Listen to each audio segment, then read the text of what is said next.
तो भाइयों, एक न्यू मूवी आई है जिसे लोग बहुत देख रहे हैं। साली मूवी ऐसी बनाओ कि किसी को घंटा समझ ना आए। मूवी की स्टोरी शुरू होती है एक सितारे से जो हरिपुरम में गिरा है और वहाँ का राजा लोहार को उस सितारे का दीप बनवाने के लिए कहता है और राजा उस दीप को अपने महल में स्थापित कर देता है। एक समुद्री लुटेरे ने राजा के नाक में दम कर रखा था तो राजा ने अपना आदमी मनन वर्मा को उसे समझाने के लिए भेजा। मनन वर्मा को समुद्री लुटेरा पकड़ लेता है। राजा अपने आदमी को छुड़ाने के लिए एक महान योद्धा को कहता है। वो योद्धा अपनी जान पर खेल के उस आदमी को बचा लेता है। तो राजा उसे खुश होकर कुछ मांगने के लिए कहता है तो योद्धा दीप मांग लेता है। राजा उसे दीप दे देता है और वो योद्धा उस दीप को गांव में स्थापित कर देता है। दीप स्थापित करने के बाद में सारे गांव में बीमारी फैल जाती है और योद्धा भी बीमार हो जाता है और सभी लोग मरने लग जाते हैं। मनन वर्मा ने योद्धा को संदेश भेजा और योद्धा ने पत्रिका पढ़कर जला दी। अब हम देखते हैं कि छोटी लड़की जिद कर रही है कि मुझे मनियन की कहानी सुननी है और उसकी दादी उस पर गुस्सा होती है और कहती है कि तुम्हें उस चोर की कहानी सुननी है जिसने हमारा पवित्र दीप चुराया। अब हमें मनियन की कहानी दिखाई जाती है जो कि आंधी की तरह आया और तूफान की तरह सबको पीट कर चला गया।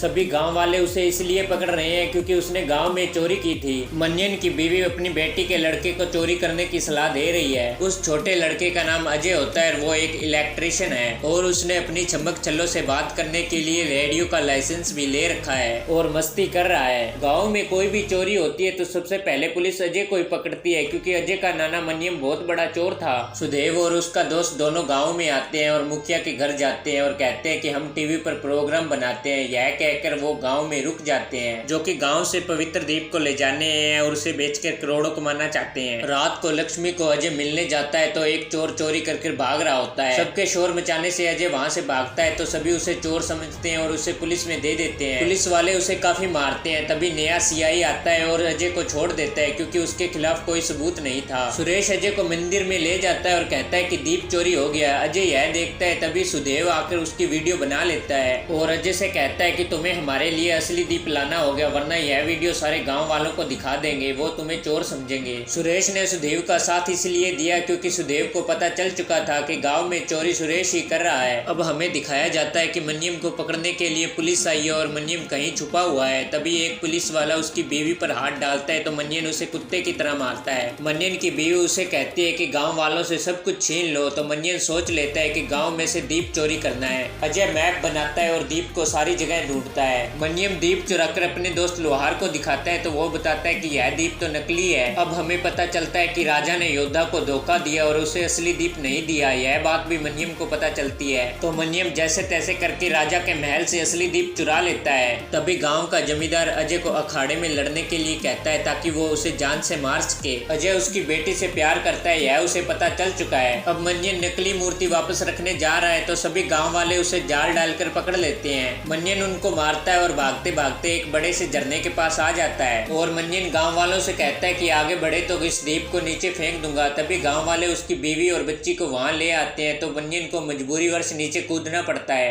अब अजय अपनी माँ से पूछता है कि नानी ने आपको कुछ बताया तो उसकी माँ उसे एक तांबे का कछुआ दे देती है पर उसे घंटा समझ नहीं आता करना क्या है। अजय उस कछुए को एक नदी में फेंक देता है। अजय लक्ष्मी से मिलने के लिए उसके घर जाता है तो लक्ष्मी का बाप उसे एक कमरे में बंद कर देता है। अजय उस कमरे से जैसे तैसे करके भागता है तो सारे गांव वाले उसके पीछे लग जाते हैं उसे मारने के लिए। अजय भागता भागता उसी झरने के पास आ जाता है जहां से उसका नाना मनियम कूदा था। उन लोगों ने जैसे मनियम के साथ किया था वैसे ही अजय के साथ करते हैं और अजय को झरने से नीचे कूदा देते हैं। अब अजय को सारी कहानी समझ आती है और अजय को दीप का भी पता चल जाता है। अजय उस दीप को निकाल लेता है और गाँव में ले जाता है। तभी ऐसा ही उसका साथ देता है और कहता है कि अजय चोर नहीं है और यह दीप असली है। इससे पता चलता है कि चोरी करो मगर आराम से।